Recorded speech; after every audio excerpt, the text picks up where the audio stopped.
Qui est content? Amen.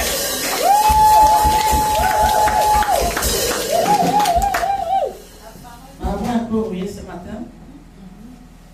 Alléluia. Amen. Vous allez l'excuser. The Holy Ghost fire is moving just like a fountain. Amen. The Holy Ghost fire is moving just like a fountain. The Holy Ghost Fire is moving just like a fountain. Hey, the Holy Ghost. The Holy Ghost fire is moving just like a fountain. Sister, the Holy The Ghost. Holy Ghost fire is moving just like a fountain. Brother, the Holy Ghost. The Holy Ghost fire is moving just like a fountain. In my life, in the life, like the day of Pentecost. The Holy Ghost fire is moving just like a fountain. In my church, in your church, like the day of Pentecost. The Holy Ghost fire is moving just like a fountain. Hey, the Holy Ghost. Fire is moving just like a fountain. Sister, the Holy Ghost. Fire is moving just like a fountain. Brother, the Holy Ghost. Sister, the Holy Ghost. Hey. Le feu du Saint-Esprit se voit comme une fontaine. Le feu du Saint-Esprit se voit comme une fontaine. La puissance de Dieu, Le feu du Saint-Esprit se veut comme une fontaine. la grâce de Dieu, Le feu du Saint-Esprit se veut comme une fontaine. oh l'onction divine. Le feu du Saint-Esprit se veut comme une fontaine. Dans ma vie, comme le jour de la Pentecôte. Dans l'église, dans nos cœurs, comme le jour de la Pentecôte. Le feu du Saint-Esprit se veut comme une fontaine. La puissance de Dieu.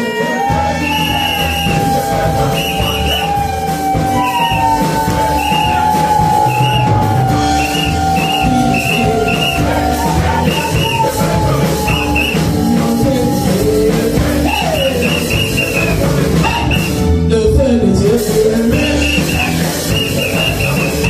la puissance de Dieu, dans la vie de Dieu.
Manifester ma joie par rapport à cette bonne parole qui vient d'être prêchée. Aujourd'hui, nous fêtons la Pentecôte. L'église de Dieu s'est révélée le jour de la Pentecôte. Pentecôte, un mot grec qui veut dire cinquantième. En fait, 50 jours après la Pâque. Amen. Alléluia. Amen. Je me dis toujours, je ne suis pas contre les fêtes. Mais Timothée vient de prêcher sur la Pentecôte. qu'à la Pentecôte, l'église primitive est née. Et le modèle de l'église primitive, si nous voyons Acte 2 à partir du verset 40, il a pris ce même esprit. Alléluia. On va voir. C'est bien beau, Pentecôte. Mais allons souvent voir dans la Bible, qu'est-ce que la Pentecôte a apporté? Il a dit tout à l'heure, mettons la parole de Dieu en pratique.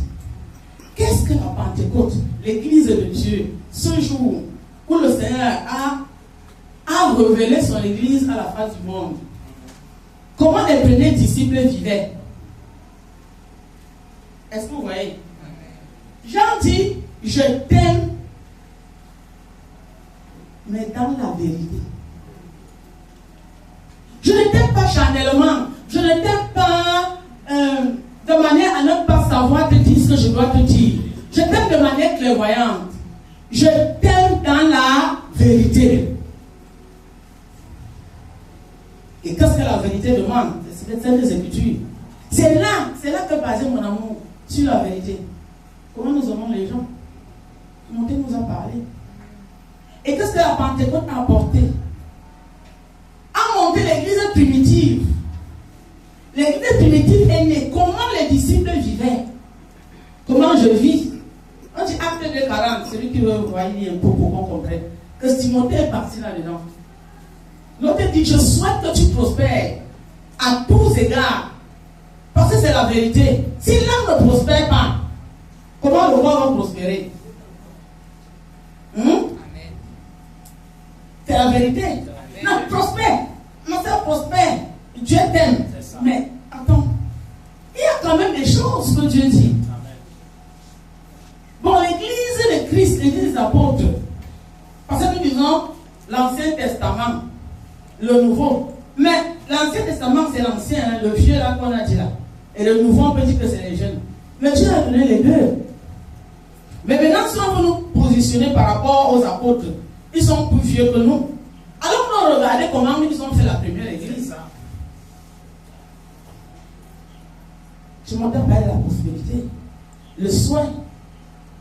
Et tu fais la Pentecôte. Le Saint-Esprit est descendu sur les apôtres. Alléluia. Hein? C'est ça dans Acte 2, 40. Acte 2 à partir du verset 40.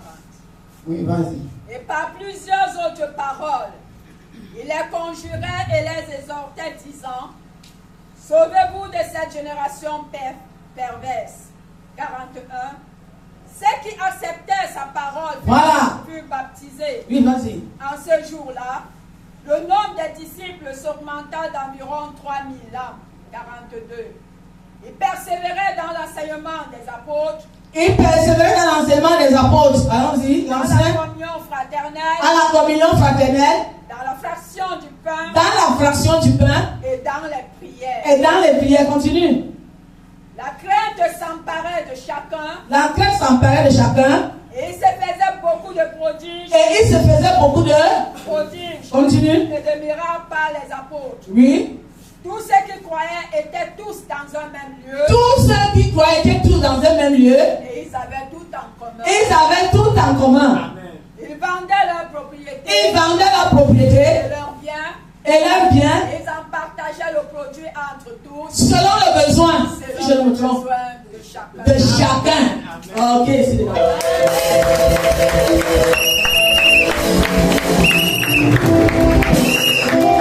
C'est comme ça que tu montes à prêcher. C'est ça.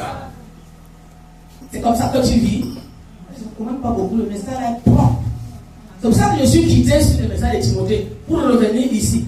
Hein, pour faire une liaison. Ouais, non. Je dis, c'est comme ça que tu vis. C'est comme ça que je vis. Si tu n'as pas bien compris le message de Timothée, va encore lire des choses là. Et si tu peux même aller lire jusqu'à Ananias et Saphira là, pour te montrer que ce Dieu n'est pas seulement comme tu viens de dire là. Alléluia. Le chrétien partage ce qu'il a. Ce que tu as, je vais me répéter, ce n'est pas pour toi. On dit qu'ils vendaient même leurs biens et ils amenaient. On donnait selon le besoin. Ça veut dire que si moi, j'ai 2 voitures, on va m'enlever une voiture.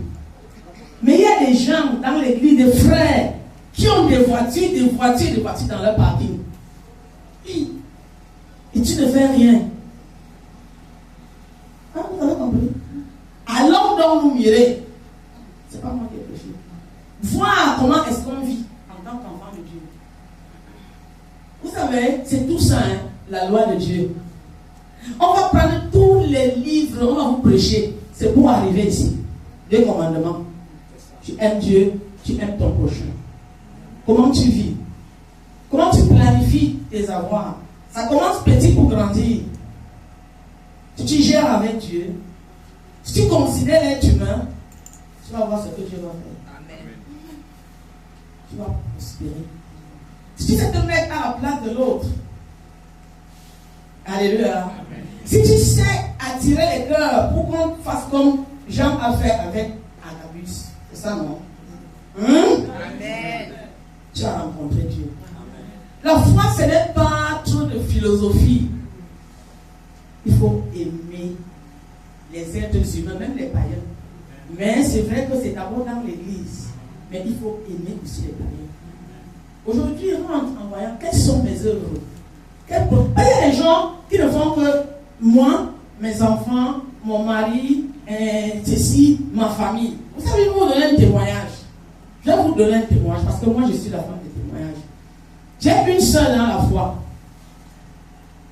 On a marché ensemble. Elle est dans la foi. Et elle a passé le temps à s'occuper des gens de sa famille. Alléluia. Amen. Elle n'a pas regardé les frères en Christ. Aujourd'hui, elle a un âge dans sa famille ne s'occupe pas d'elle. Et puis elle se plaint.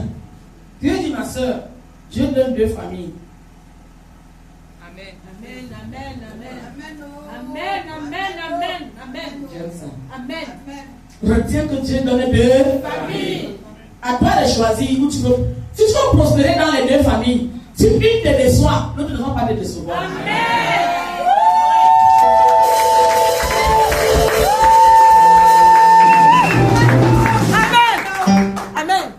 Je lui ai dit, ma soeur, tu as travaillé pour la chair. Tu n'as pas travaillé pour l'esprit. C'est pour ça que même un enfant spirituel ne peut pas venir te regarder. Et Dieu t'a répondu. Prenons tout ce que Dieu nous donne. Tu ne laisses pas une famille. Tu vas avec les 2. Alléluia. Et le Seigneur saura comment équilibrer. Il va équilibrer. Un moment, il va toucher la famille Chanel. Un moment, il va toucher. Mais si tu as fait ce travail à un seul endroit, tu risques d'avoir des manquements. Amen. C'est ça que Dieu nous parle. Amen. Et j'ai regardé cette soeur. J'ai dit, ma soeur, tu ne sais pas ce que moi je peux faire pour toi. Alléluia. Amen. Mais il n'est pas tard, tu peux recommencer. Mais bon, ce n'est pas toujours facile. Et quand Dieu nous parle de comment est-ce qu'on vit, ce n'est pas seulement parce que tu vas donner des choses. Non. Ce n'est pas seulement l'argent. Parce que parfois, quand je suis malade là, à la maison, il y a, surtout comme il y a comme ça là, elle est même prête à venir dormir à la maison avec moi. Et parfois, elle dort même. Quand c'est très grave, elle dort. Alléluia. Elle me lave même si je demande. Alléluia. Elle me oint. Hein? C'est dans le Seigneur. Alléluia. Elle masse mon corps. Et elle n'a pas de paix. Et si elle a dormi avec moi, dès que je me tourne, elle est déjà assise. Ma fille, tu ne dors pas. Maman. Si tu meurs là, si tu meurs là, que Dieu m'entende, le temps là n'est pas encore arrivé. Et ça me fait plaisir.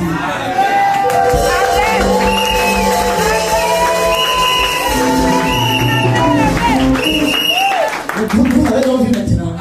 C'est ça qui m'encourage. Parce que nous, on voit seulement l'argent. Parfois, tu meurs seul dans la maison. Pas parce que tu n'as pas l'argent, mais parce qu'il y a même personne pour te demander que est-ce qu'on t'achète un yaourt. Tu as ton argent, l'argent ne peut pas marcher pour t'acheter un yaourt. Vous avez compris, non, maintenant. Pendant que l'une fait sa part aussi là-bas, les autres font leur part. Ça veut dire que tu te trouves que tu es comblé. Que Dieu nous aide. Je ne veux pas prêcher. Je ne t'ai laissé le message de Timothée, non. Mais je voulais un peu nous parler que c'est ça que Timothée a prêché. Et c'est ça que nous fêtons aujourd'hui. La Pentecôte, ce n'est pas seulement Pentecôte, c'est un miroir.